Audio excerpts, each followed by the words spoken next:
Hello, everyone, to everyone's favorite podcast about Gemini movies. We come to our specific. This is our new holiday podcast. It's delayed Halloween before Christmas. This is where we celebrate the Holy Ghost. Everybody, have a spooktacular November. Wow, it's Holy Ghost Ludo. I'm the unholy ghost, actually. The Wow. November pumpkin. Yeah, it's the November spookiness. Yeah, we're having a bit of a delayed Halloween episode because it's all coming together finally. Yeah. Let's I'll explain what happened. Yeah, In let's put that into our recaps for Yeah. the last month. You want to Yeah. start, Alice? Yeah, no, start before Ludo. Start before you. Okay, so last month I went to Portugal Yeah. and I visited Alice and I brought her my old computer, which plays into our delay. So fun fact. So when Ludo gifted me the computer, I sent it to a family friend of mine, a friend of the family, and I'm like, I was just be honest in this podcast. The guy was fucking shit. Kept delaying the thing. Kept just going to soccer practice, while saying that he's gonna work at the computer, and was giving me on Friday, but Friday was a holiday. So what happened was it kept getting delayed, and 2 days ago I got it. It did not work. Got it yesterday. It worked. It turns out the guy just broke one of my hard drivers. Fun times for everyone. But hey, this works now. Yeah, it's all good now. So that explains our delay. Yeah. To continue, I ate Francesinha. It was very good. Everybody who doesn't have a heart disease should try it. Yeah. If you have heart disease, you shouldn't, because it's gonna legit kill you. And had a good time there. I'm watching some stuff. We watched a lot of horror movies, of course. I missed some because I was traveling. What were some good horror movies we watched? I like the one with the werewolf, the Spanish werewolf. But What was that called? Ansani? Something Woods? It's like... The Woods, the Francine Woods or something? Ansani Woods. It's very good Spanish, Galician, which is like a part of Spain near Portugal horror movie that's very much focused on folklore of that area. And also it reminded me a lot of Jorge Romero's Martin. But also, I know Ludo has said this. It reminded It reminded them a lot of Eggers' work. Like the Yeah, it had a very folk horror historical touch to it. Yeah. I started watching also with Alice's recommendation, Brother Cat File. I'm watching those when I'm eating dinner. What? Brother Cat File. The monk show, the monk criminal show, but not monk. Heck yeah! What's your favorite? That's fun. I like a lot of the episodes actually. I Yeah. think it's very interesting how it talks about the history of the time and the politics and the way society was structured. And it also has some good mysteries. Yeah, I don't think I recommend it. Yeah, I don't think I mentioned this to you, but the author of the original books for that was a medieval historian, actual socialist, during World War II and 50s, and you can see a lot of that in the show, which is very interesting. Yeah, you can tell she has a passion for history and research. Yeah, it's very good. Anything else? Thinking I didn't go to the cinema. I was at a party where they played, where the DJ played dubstep, and Godzilla sample was used in a track. That was fun. Yeah, I think that's all on my side. Okay, my side. So I thought my computer story was a lot, but in media I watched a lot of horror movies, a lot of very good stuff. We watched the recent like Netflix Hallucinic, the new Hallucinic movie, written by Jordan Peele, like Withel and what's the other guy like Grell? or Grell? something. I think Wendell and Wendell, Grell?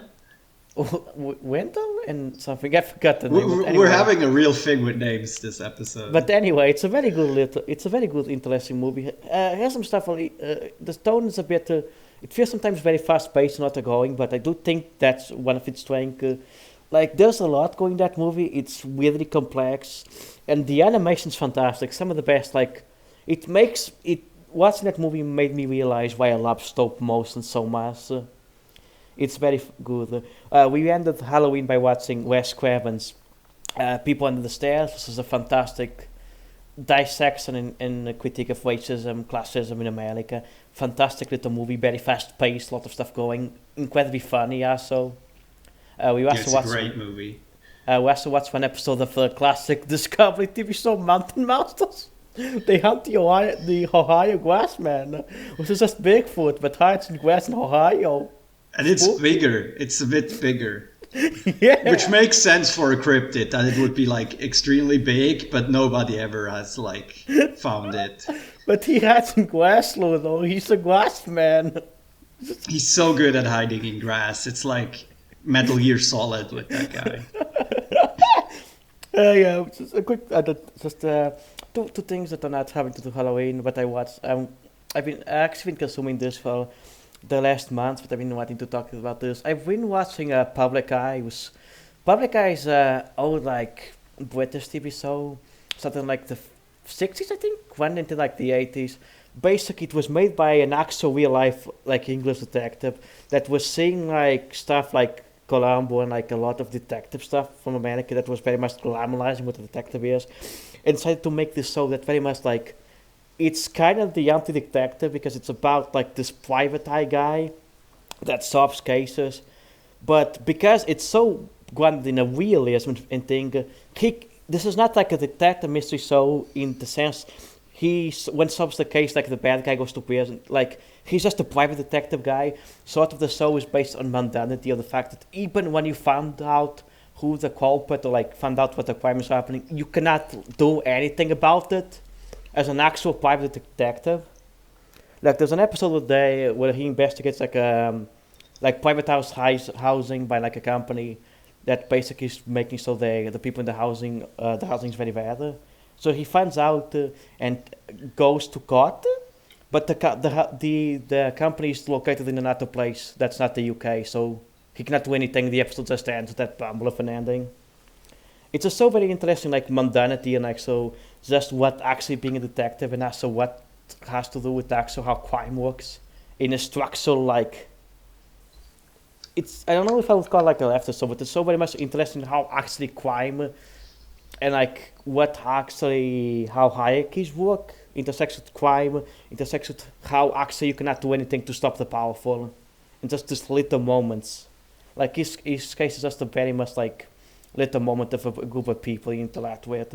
It's very fascinating. Went for like 20 years, like 10 years, but it's still like I've been going it slowly. It's very very interesting. That sounds Uh, good. yeah. After that, there's another thing I want to talk about quickly. Oh yeah, I've been watching Gundam Seed Destiny, which is a sequel to Gundam Seed, the 2000s Gundam show. That's kind of remake of the original Gundam. So Gundam Seed's a bad show. Seed Destiny is fascinatingly. I don't know if I could go good, but just to summarize this very quickly, so I can start the Pop-Up Podcast. This is a show where it's basically a commentary on the war on Iraq. So what Okay. you have is to describe a scene that kind of killed me in a good way. There's a scene where like an anime girl sings to tubas alongside her government-made Gundam that she cannot use. That's incredibly like pink colored.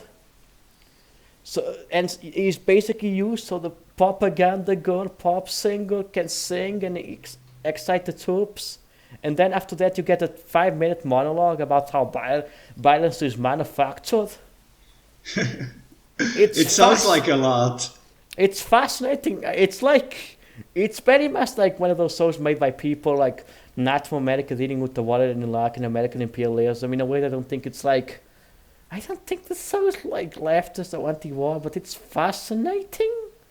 It's just a really weirdly fascinating time capsule of a thing. But anyway, let's start this proper then. In the 80s, horror was like in a weird place. This was like Gremlins was like before. Was it before Friday the 13th and like Nightmare? Or like kind of I near the think start. it's of right those. after. So yeah, but horror was in a weird space because 70s horror was a bit more kind of its own thing. The palette, a lot of gothic revivals, a lot of just weird things. And then 80s you had the slashers, was so building as its own atmosphere. Creature features with gremlins is kind of like were not his own thing, but you kind of have to put the context and to summarize to first very quickly. The directors and the production companies behind these two movies both have very interesting stories. First, Zolvante, which people might know for like the second live action movie. Gremlins, of course, and a lot of other stuff. He comes from Was a Common. Was a Common is like a American slogmaster, basically kind of the father of independent cinema in America. Was doing movies in the 50s, the 60s, just making this very slocky, but sometimes good, like independent movies that was just very cheap to sort, and would hire everyone. So what would happen is a lot of this very like slocky horror movies and B movies and genre fiction movies would have people like the Silence of the Lamb director, Jonathan Demme. You'd have Coppola. He would hire everyone, so like people would move on from like doing this like slocky things as like working for common movies, as like and then would move on to more like respectable like careers. So that comes from that system, and then you have the ghoulies thing, which comes from Charles Band. This was Empire Pictures. Charles Band is most famous. You probably know him as like the guy from Full Moon Pictures, which is But basic. if I remember right, he also has like Corman roots, right? Yeah, I think he comes. I cannot remember the exact thing, but he comes from like the common system because like if you know the thing with Common, the thing with Arthur Common is he was a figure that because he would hire somebody, everyone, would would sleep and would just make. He would hire a lot of people for different productions, even when making one movie.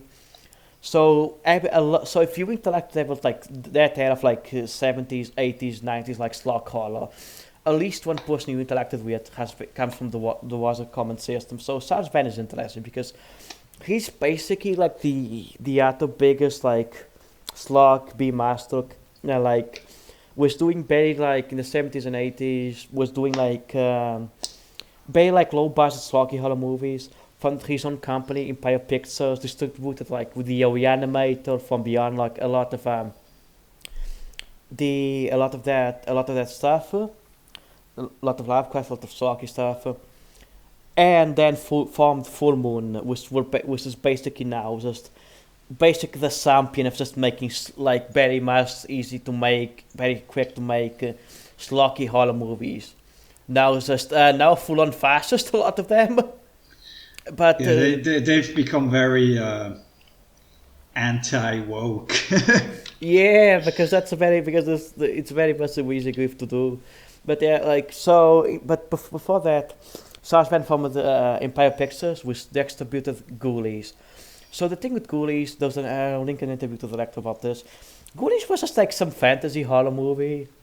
But what happened is they ran out of money mid-production and saw that Gremlins came out and became popular. They had like these little guys in the movie, so they marketed the movie as like this Gremlin clone, but it was not a Gremlin clone. The Ghoulies themselves are not that much in the movie. Yeah, and like both of these movies were like getting made parallelly, so it wasn't like they saw the Gremlins and immediately jumped on board. They just marketed retroactively to be around these little creatures. Yeah, but if there's like any context with this, it's less. It's more like there's some 80s stuff because you see the rise of slashers, the rise of everything. But along with that, you see like the showing up of like people who came from the common series from the 60s and 70s to the 80s, rising up in the studio system in one hand, and then you see people who also come to his system, like just continuing the legacy of like the slog, very easy to make horror movie and genre cinema. And you this is like the stuff, but you see a lot of that in the 80s in general. A lot of stuff like there was just so many like ninja movies in the 80s, so many slog movies. The 80s was like a very like fervent ground for like just this type of very easy to make like kind of like independent like cinema, where they just make a lot of these sloggy movies and just put them out there. And because the VSS market was like growing, people would buy them because people just wanted VSS to enter. Yeah, basically the like horror B-movie market was exploding because VHS. Yeah, so I think that's the context to understand. It's very much like the rising, like the evolution of like the model of like the very much easy to make like slog masters of the 60s and 50s to the new one of the 80s. Yeah. Is there anything you want to add? I guess this was like for Dante, this was like his breakthrough movie, I guess. Yeah, after that, before that, he was making like more smaller pictures. He was still coming out of like that system. This was like his big thing, which is very funny because we'll talk about later on. But he is not a big fan of Gremlins 1, actually. Yeah. Yeah, I think we set the stage, so I think we can start with cast and acting. Yeah. Let's Okay. go. Gremlins. Okay, so we have Zach Galligan as Billy Pretzel, Phoebe Cates as Kate Bulligan, Hoyt Axton as Wendell Hand Petzel, Polly Holiday as Ruby Dagger, Francis Lee McCain as Lean Petzel, Zaz Weinhold as Zara Hopkins, and I want to mention this. You have Dick Miller as Morley Forteman. Dick Miller is actually a very important name. He's like a big like Zolvante guy, like character actor, B-movie guy that Zolvante really likes. Came also from the from the Oscar Common system, so he shows up in a lot of the actor movies. So you have Howie Mandel, Canadian comedian, as Gizmo, and then Frank Welker, who's the voice of Scooby-Doo as Striper. Oh, that's pretty nice. Yeah, the Gremlins was voiced by like they got like some animation talent, some other things to do like cartoon voices for this. So the acting Gremlins is very interesting. I think it's very much like because Gremlins is like a kids movie, so there's some kids movie acting. But I also think there's like some very much like you can see like the B movie roots of Gremlin. Is it a kids movie though? It's marked as one, and like it's hard to tell with some of the scenes, like let's not get into this discourse, but also as I say, there's like what is considered a kids movie since a lot by like coach or etc. At the point that like the only thing you can really define what's a kids movie is just is it marketed for kids? That it technically is. But so RoboCop is a kids movie. Yes. Good movie. But anyway, my point is like there's like very much B movie like aesthetic to it. Like it feels very much like just tone down some of the acting, and it very much feels like it could feel like soppy more or something like that. There's like a very much like it feels very B movie how the acting is. Like the early scripts definitely were veering more into a like pure horror movie. Yeah. From what I heard. There's a lot of like people dying and getting decapitated and shit. So you can see that in the acting because the acting feels very hollow, very like that sloggy hollow in purpose, in a way I like. I think all the characters are very fun. I love the old lady. The old lady's fantastic. The evil old lady that dies. Yeah, she's actually very good in her like hammy evil acting. Like the same thing as Dick Miller was like the dead guy. He just plays like a very over the top dead guy, which is very fun. Yeah, he's great. Like the thing is very much this feels very much like that system of B movies. Everyone's just having the time, like just having very much a lot of fun doing it and doing this over the top performances and like it's very fun. It's very fun acting. It does very much it adds to the atmosphere of it. Yeah, I think the actors have good chemistry and they're like playing off each other very, very well. Yeah. Shouts out to I think is it Phoebe? Who's like the like I think the sister like has the Christmas piece, like the Santa Claus piece. Oh, the girlfriend of the protagonist. Yeah. Is that? Yeah, she has the somber Christmas speech. Yeah, that seems fantastic. But that's like, it very much feels like the actors can do this very much kind of almost dark comedy feel to it. Was just they go into this kind of absurd darkness randomly a lot of times. Not just that seems to not the scenes. And when it goes incredibly dark, it is very good. They are very good at doing that, of getting into that mood. I like so weird darkness. Big ups on the director for not making the Chinese actor do a over the top Chinese accent. Yeah, That's like that's like extremely wild for an 80s movie that he's like talking almost normally. Yeah, the Chinese character is a weird thing, but I would say this: it could be way worse. So, like, Yeah, people he were doesn't like talk in a exaggerated manner, but he's still like a bit of like an Orientalist magic guy. like people were still doing Fu Manchu movies in the cellar, so like could be way worse. Yeah, he's also like depicted as like actually the good guy who tells America that they fucked up at the end. Yeah, I think that character's interesting. We're gonna talk about that in the teams, but like in terms of the acting, I think overall it's a very good. It's the cast does very well. The gremlins. How do you think about the gremlin acting? The noises. It's great. I love the noises they make. Yeah, it's very cartoony. Zodanti, we're gonna mention this. I'm gonna mention this later. But Zodanti very much comes from like being a Looney Tunes head and an animation head and a cartoon head, and you can see that. Like the gremlins, they make these cartoony noises, but they're so evil creatures that they're like an evil, like Bugs Bunny or something. And how they make this, it's beautiful. It's so like very funny and enjoyable and harmony in a good way. Like just this like evil little guys that are murdering people. It's just going wow wow wow wow. It's very good.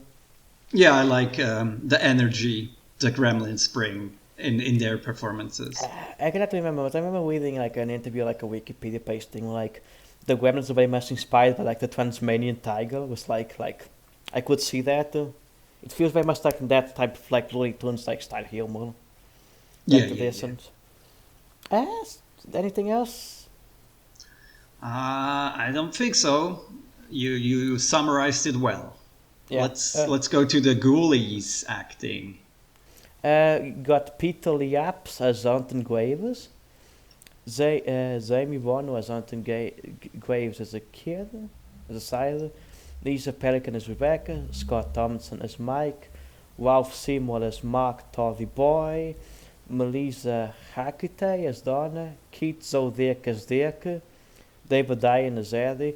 Victoria Catherine as Anastasia. Celine Catherine as Robin. Tamir De Trucks as Giddy Goat. Peter Weiss as Grizzle. Mike DeBallos as Mark Guapus. Zach Nance as Wolfgang. Bobby Breeze as Tempest. Brian Coney and Stocking and Craig Tammy as the voice of the Ghoulies. Quick thing, Zach Nance, he's the guy from Eraserhead. He is Eraserhead from Eraserhead. Yeah, he's also the fish in the percolator guy in Twin Peaks. Yeah, he's like he shows up in a couple of those things. It was so it's a very interesting like appearance. But yeah, the I'll go with you. How do you thought about the Ghoulies acting?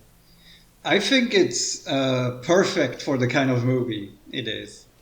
It's so like Which is this kind of goofy black magic horror movie that like doesn't take itself too serious. Yeah, it's very 80s comedy. It's very like that kind of like 80s goofy horror comedy stuff, where the acting is like not the best, but everyone's kind of it feels like everyone's just like very much into it.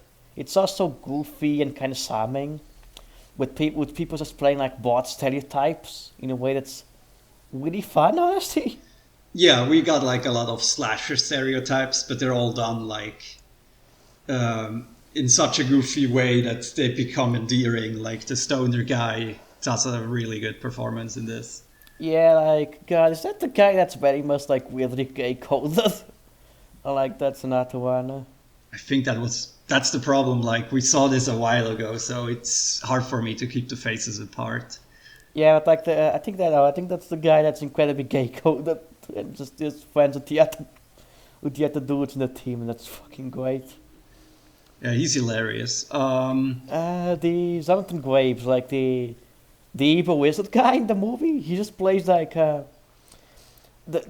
Peter Life. Just the actor famous feels like Justin Live is playing this evil wizard dude who's just being a weird evil wizard and saying, "I'm gonna destroy you.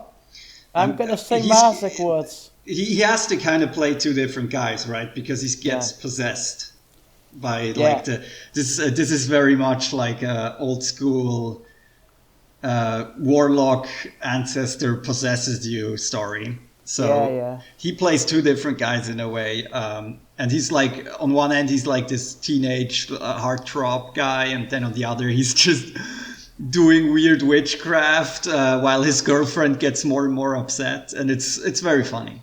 It's I really like it. It's just barely over the top stuff, and then it just feels like everyone's having fun, and it's barely much like good. Like there's this very fun happiness to it all. Yeah, it works out really well, which is hard to do with like a goofy plot like this. It can really get jarring if like the actors are not in it, but they truly are. It adds to, because this is a comedy, but a lot of the comedy does come from like straightness, surprisingly. So like how the characters, how the people just playing this very straight as like a serious like warlock horror movie is it's very fun. How do you Zach Nasty as Wolfgang is very fun also. He's not a lot, but you can tell it's very much like a Lance guy being in the B movie in a very good way. How do you talk about the ghoulies voices? I mean, they're not as energetic as the gremlins, I would say, the voices. I think it's because the ghoulies are not actually that much in the movie, so they're just so up. Yeah, they're basically just like little homunculi that like are like familiars to the main warlock guy, and they just do some shenanigans and stand around and look goofy. Yeah. So like, they don't have like the sound of like the gremlins. Even though the puppets are very cool. The puppets are very good. We're gonna go more into that. Also, like there's like the two the little people that just are for some reason there as like the warlocks, like guardians. Yeah, they get summoned, and they're like, I guess in the mythological sense, they're like, I guess like kobolds or something. It never gets explained. It's barely weird. It feels very much like, I was actually watching like a video essay about this like yesterday, but it feels very much like just in a weird tradition of like a lot of 80s horror hide little people as like very quick like C factors to like put in the movie and that comes like an exploitation. But it's just very much like we hire these people very fast because they're very cheap, because they would perform in anything. They're there.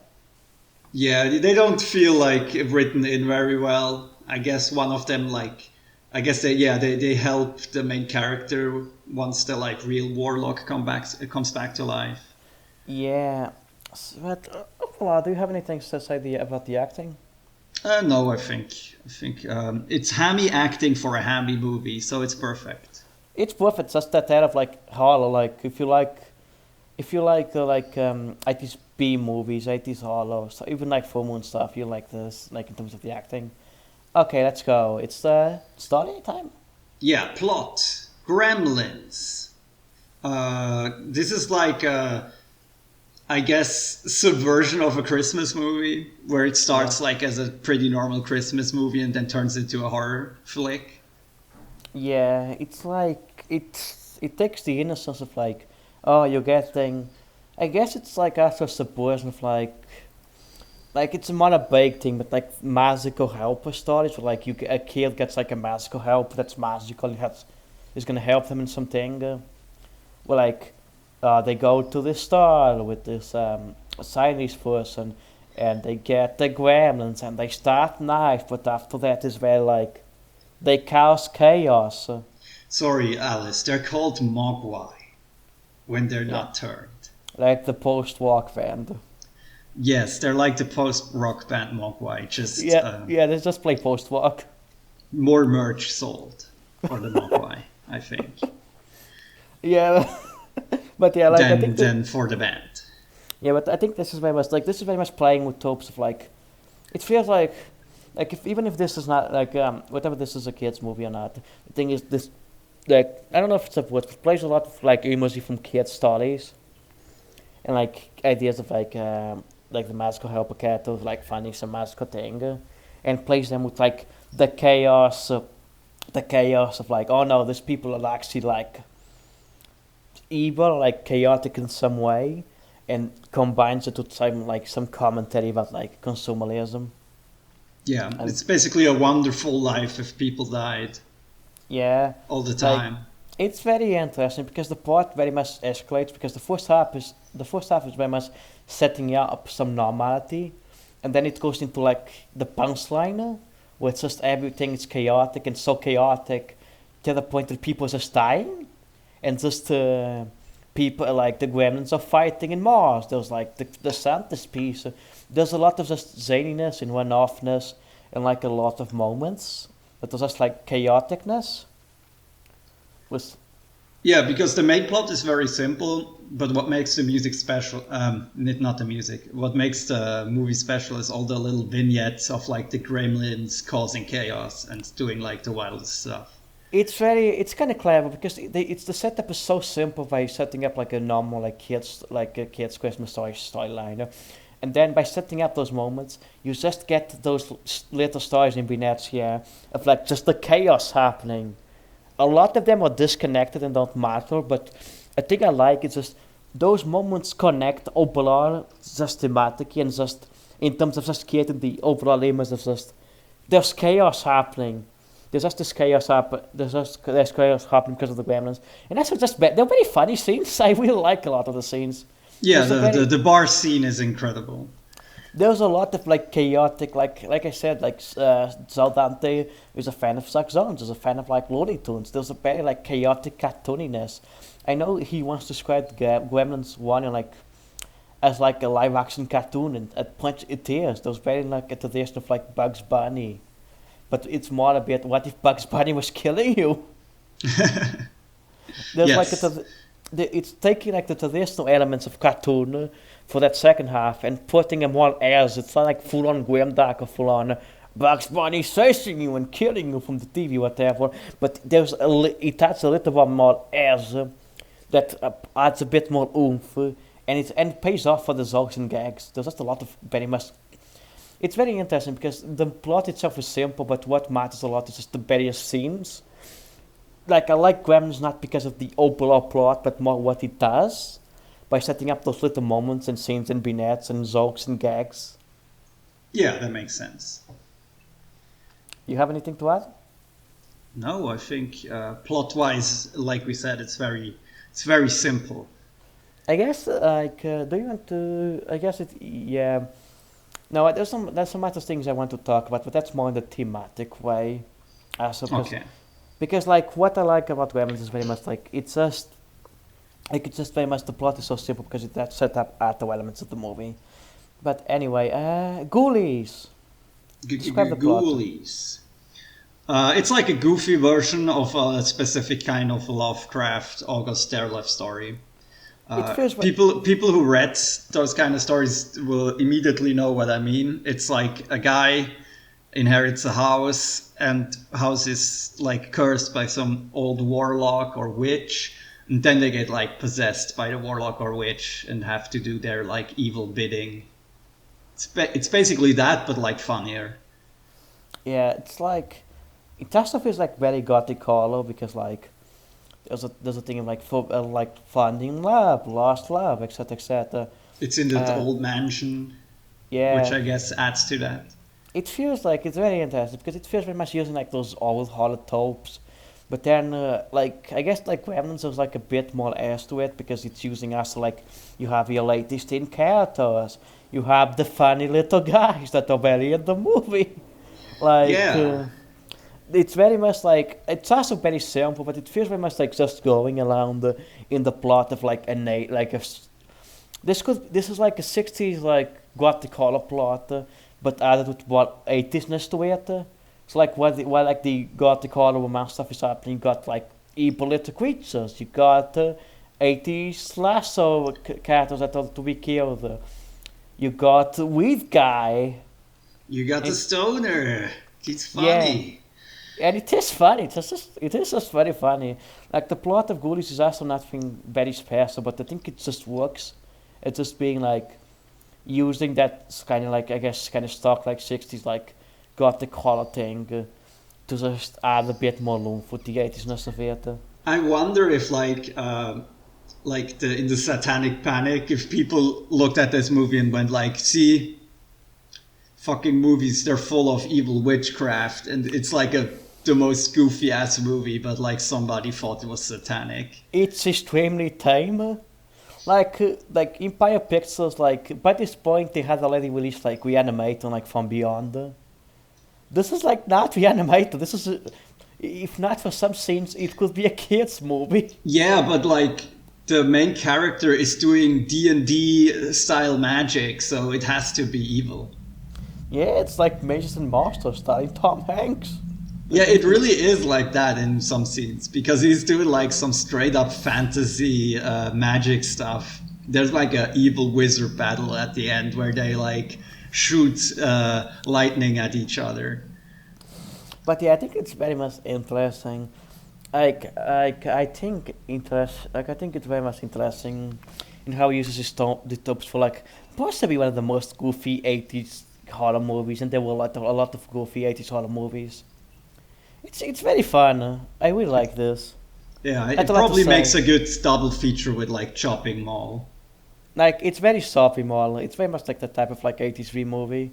It's soapy more and sad too, but the sad. But that's. Is there anything else you want to say about the plot of Goonies? No, I think like we said, it's very easy to wrap your head around the plot. Okay, it's time for teams. Teams, it's Gremlins time. This is more. This is the more what I want to talk. The one I'm going to talk more about. So Gremlins is very interesting. It's using the aesthetics of Christmas, the aesthetics of like this very marketable like creature to like do some slight poking around about consumerism. Because the Gremlins start so cute and everyone wants them, but then they just become like horrible monsters that cause chaos. And literally one of the last scenes of the movie is a fight in a shopping mall like place with like a lot of gifts and everything. And it's all and, like there's images of like Christmas consumerism and etc. etc. This Chinese guy literally says, "Oh, you don't deserve the Gremlins." Yeah, you're not ready for this. You squandered the gift of nature. Yeah, yeah. I think also the way the Gremlins act, they like mimic they like become instantly addicted to consumerism, right? Yeah, it's interesting. Like they start drinking alcohol and watching movies and like interacting with all these commodities. Like because this is always a lens I like to use because people know that I very much always talking about this lens, and I think this reading is interesting. I think the second movie goes more into this because it's about movies, but there's also you could read some not intentional, but some things about the imperialism of American culture in this, because all they consume is American culture, Yeah. and also there's a thing with like the Chinese character, of course. Yeah, So he's like like the only like culturally different thing. Like the even the Gremlins, they kind of become Americans. So like this is actually a very much like interesting thing. I don't think it's intentional. I don't think I ever seen like so that they talk in interviews about like him having concerns about American counter imperialism, but like I think it's a thing. So Dante, you can see this in movies like Gremlins 2 specifically, The Burbs with Tom Hanks was very much one of those. So Dante has in his movies and talking in interviews has very much concerns, muscles and not one about American suburb culture. this like very domesticated, very Christian culture of like American suburbs, and Yeah. a lot of this also comes from, like the cults from the media. Because Dante was, I don't know if he comes from the suburbs, but in particularly, he was like a kid that was sneaking around watching like this B and 50s, 60s horror movies that were not transgressive, but like in that era, like they were slightly more transgressive, even if they have no blood, no sex, and everything, stuff like that. So like you can see that element of like the culture around the suburbs in terms of like this, what's sold, what's like assumed, etc., etc., etc. That I found interesting, and I always liked reading this lens about like just this. The Gremlins are not Americans; they're just like creatures, so they become just adapted into this American suburban culture and just become part of the consumerism that then destroys the bill, almost destroys the town that loved and adored this consumerism, which I found interesting. And I highly recommend people watching Gremlins 2 because Gremlins 2 goes way harder in the themes and ideas. Yeah, it goes more against like corporate America and television. Yeah, yeah. But yeah, I Also think it's very interesting that the police is completely useless in Yeah, that yeah. movie. Yeah, there's a lot to unwrap there. Also, there I think as a more obvious theme, there's like the coming of age theme of like the main character falling in love for the first time and like having to like take responsibility for the things the gremlins are doing. Yeah, this is like it just still uses like a lot of kids media tropes. Honestly, very well. It was the coming of age thing, the thing about like coming to responsibility, stuff like that. Stuff like this in similar media about like finding a magical creature, like stuff like the Iron Giant.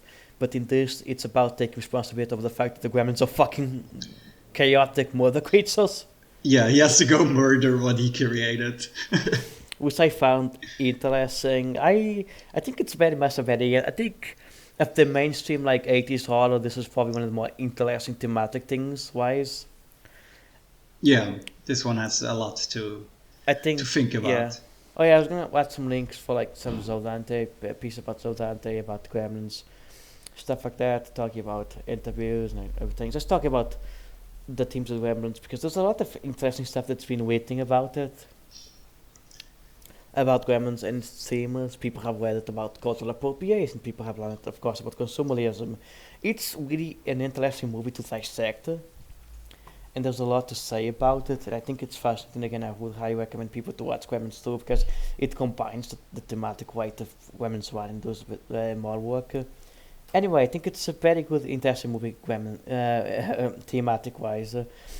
It's really interesting. Um, let's go to Ghoulies. The themes of Ghoulies. What do you think the themes of Ghoulies are? I mean, I can only like graft onto it the things that like those stories it's based on as. That is like family baggage from the past catching up with you. Yeah, this it feels very. I'm the gothic horror like, and this feels very much like that. It's very much like forbidden romance dealing with the past literally being a monster that consumes you. Try and control the pick, so the you're like collapsing into a being of just pure distraction, stuff like that. Barely understands the horror stuff, and then those funny little guys. That's I thematic. think there's a interesting thing here in the way the girlfriend reacts to him like getting into black magic that you can like conflate with homosexuality. Yeah, I'm gonna actually link a piece about this. There's a decent piece that I've read about like queerness and like goodies that I find interesting because there's like this ton of guys also kind of gay coded, like we mentioned before. Yeah, the main character, like in one scene, the girlfriend finds him in weird robes in the like cellar doing weird stuff.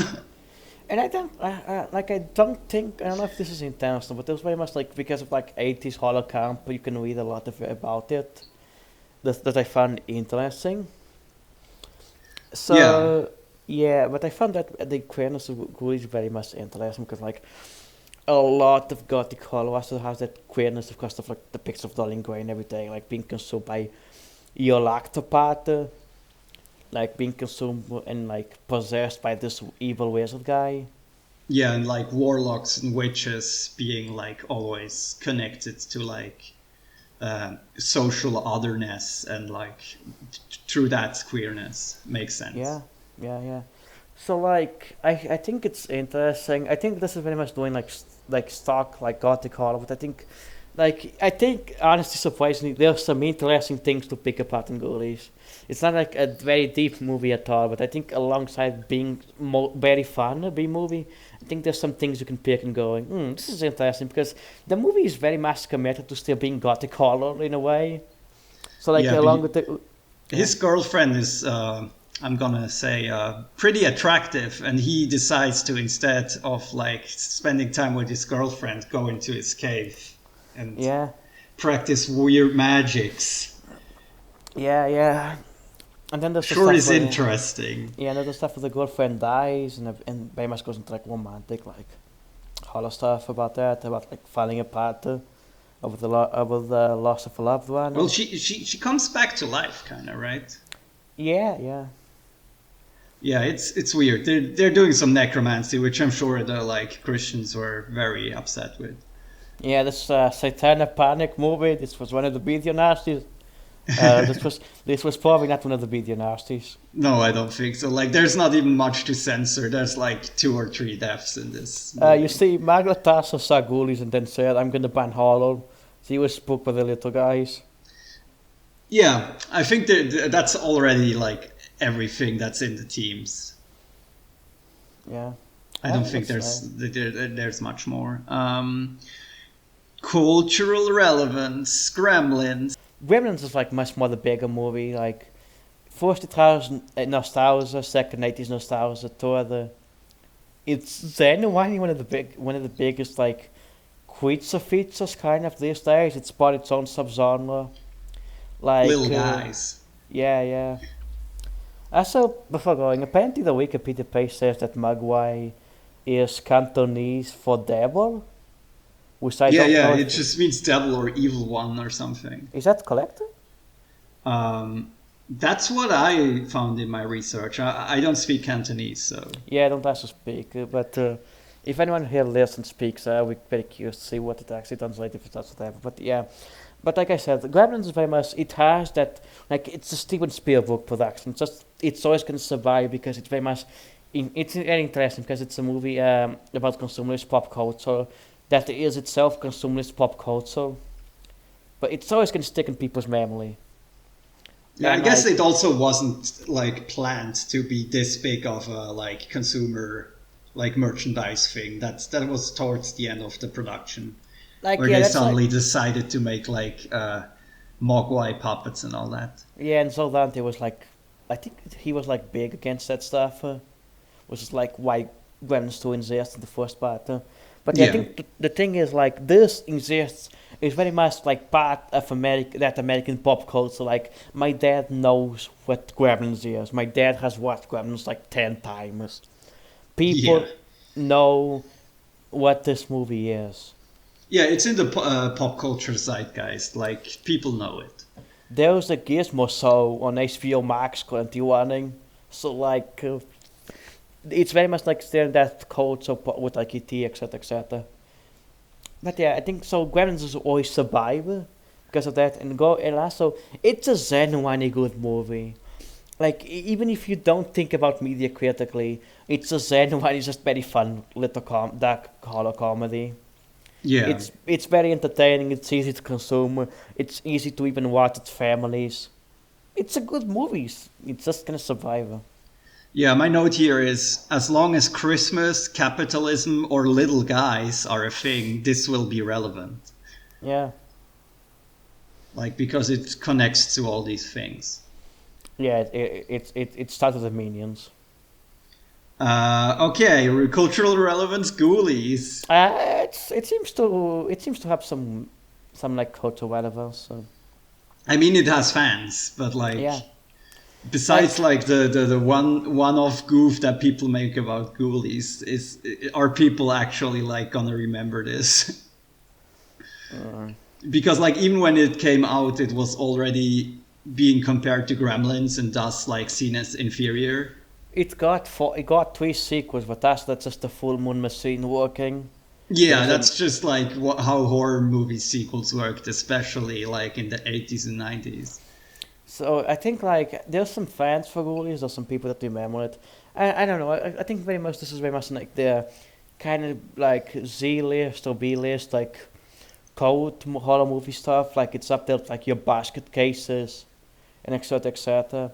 Yeah, like Because genre fans are gonna seek this out, but like everybody outside of it doesn't know it exists in like 2022. yeah, like unless you're very much into horror for some reason, like I don't know, like saw it one time as a kid in the video store. It's very much like it's one of those movies very much just for people who like this type of movies. Yeah. Okay. Yeah. Gremlin cinematography. It's very good. It's honestly very good. It feels like very kids movie. I know you mentioned it, but also like it also feels very like B movie. Like there's a lot of like big lights, like big atmosphere. When the chaos happens, everything is like shot very chaotically, and like there's lights flashing everywhere and stuff like that, and just hyper focus on a lot of the gremlins just doing theater. There's Yeah. like it's very much like I mentioned, it's very much like a real life cartoon energy going on with hmm the with how like it's done. Yeah, it has a very good look for something that's filmed entirely in like studio backlots.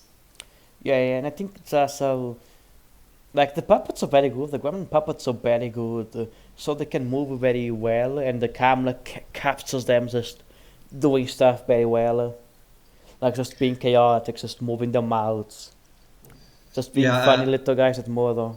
it has like a kitschy, artificial look, but it fits the movie very well and like the Christmas theme and the consumerist theme. Yeah, it feels very like it feels warm as like a weapon, then show you the chaos. Yeah. I really like it. I think it's very solidly shot. It's very much like a movie that's just really well. Honestly, it's probably one of the most memorable like American horror movies of that time and how it's shot. Because a lot of those slashers movies were not shot very well. Yeah, so and they it's had like a very samey look. Yeah, because like I guess that's like part of like why this is still relevant. Because like of course there was out the 80s horror in America that was not slashes, but this was like the biggest one, and you can feel the difference between like this is not about a guy that's like a legalistic Michael Myers just murdering people while somebody tries to do the like Halloween camera but very bad in like somebody's backyard. Yeah. It has a good look. Yeah, it's very much like its own thing. Like, I can show you like a scene from Gremlins, and you can see, oh yeah, that's very Gremlins like, in how it's shot, etc. etc. You have you have anything? Ghoulies. No, I don't Uh, have anything more. It's uh, serviceable yeah, it's serviceable. cinematography. Like Like that's it's my only note here. It's okay. the director did porn. That's what I found looking up, not the director, cinematographer. Yeah, that makes sense. Like He also shot Reanimator like from beyond though, with some more small West Side movies. yeah, the Reanimator is pretty well shot if I think about I it. think I think This it's more isn't on the same level exactly. I think it's more just what the movie is. Like, this is not like some gothic horror like Lovecraft or Mars or anything. Well, it is a gothic horror thing, but like, they shot it in the house. They had probably like they ran out of money, and they had probably a lot of very few time to actually start the movie. Yeah, that's what I So feel too. Like that production time and budget constraints kind of harmed the look of the movie. yeah, the budget was like above like $5 million like dollars at the time. So like, they do not have a lot of money to start the movie. So for what it is, it's fine. There's some shots really on the house that are kind of impressive because they feel very gothic horror and stuff like that. Like the decaying old house and etc. etc. Yeah, some of the outside shots are pretty good, like using fog and all that stuff. Yeah, I think it's shot well. I think it's shot fine. It's fine. It's fine. Okay, Music. last segment, soundtrack. Gremlins. The Gremlins is very good Smith was most famous for the people from London know from Gremlins. Did a lot of movies. Also did the Star Trek team, did the Rambo team, Band of the Apes, Logan's Run, like a very traditional like Hollywood guy in TV and movies. The Gremlin music is it feels very like mainstream America of that era. Yeah, the original soundtrack didn't actually register for me. Like, it was very much like horror and Christmas standards. Yeah, yeah. Like was it, I think the licensed music at the start is pretty good, like the yeah, track. there's interesting stuff they do because there's like again this is much more done in Gremlins too, but there's use of like the music and like this very much like licensed pop because most of the music is like a way for the elements about like the culture the Gremlins consume, etc., that I find interesting. It's also decent music. It's fine. I like George Goldsmith. Normally, I watch a lot of Star Trek. I think I think he's very much like a classic Hollywood guy, but I think he's very good at doing classic Hollywood music. It's just like I cannot really dissect that much besides saying yeah this is fine. It sounds Yeah, like very much of that time in both Christmas and horror movies. yeah, I barely remember it, but at least it isn't like negatively impacting the atmosphere or the movie. Yeah. Ghoulies. It's pretty fun. Like That's the fun. title theme sounds a lot like Reanimator. It's very much this is so the composer I think the composer if I'm aware is like the part of the family the Full Moon and Empire Pictures used the same like composer guy that was like Sal's band's like what like grandparent or something but it's like a family member of the band family I think so like they basically used the guy for a lot of the Empire Pictures early Full Moon stuff, and it sounds very like that era like it very much sounds like slocky horror movie, and it's fine. Yeah, It very much like sounds like a B movie from the 80s. yeah. There's not too much that like I remember about it except the title track, but I think it's fine. Yeah, it's fine. I think it's ultimately fine. Like I don't like the thing with the Gremlins and Ghoulies is you're not there for the music really, so like that's not an element. Yeah. So overall, would you say both of these movies are recommended? Can I just ask you a little thing? Yeah, Ask yeah. you a new like little segment. Which has the better puppets? Oof, no, of course, Gremlins.